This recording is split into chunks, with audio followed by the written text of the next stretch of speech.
All right, so let's talk about Amina. We were hanging out with a person whose name sounds relatively close to Amina, and me and Dylan were just goofing around talking about music with them. And Dylan was like, "What if we made a two chord song with a D major seven, an A major seven?" And it's like, okay.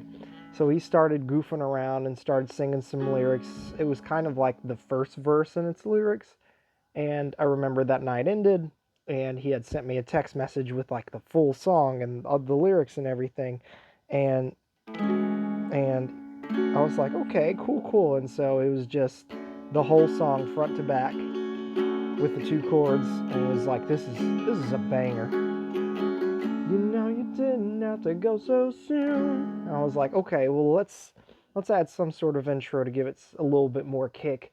Um, a hook and then maybe an outro.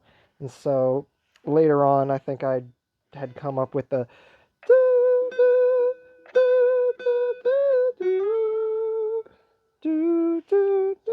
and with that came the chords for that, which was the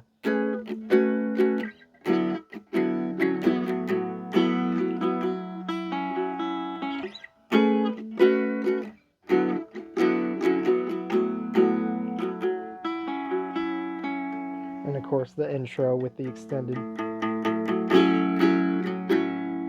And it was, God, it's such a good song. I think the only line that was changed and that I added in to his piece was, "Love comes and love will pass, like the wind that blows between the blades of grass.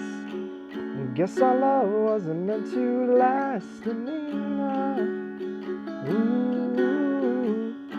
And the harmonies, I kind of took the low instead of the high because it just sounded better.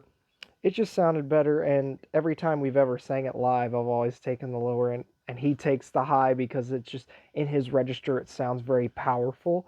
So we kept that, and then of course I love my favorite part of the song is the outro with the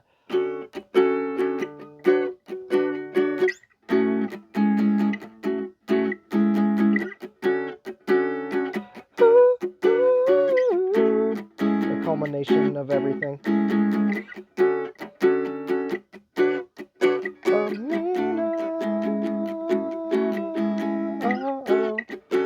And then of course my little shitty solo. It's like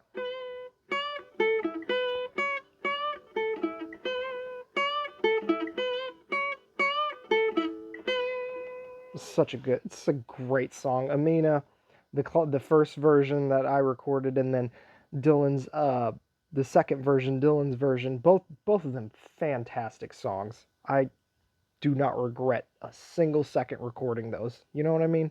Just good music. Anyways, that's the story of Amina.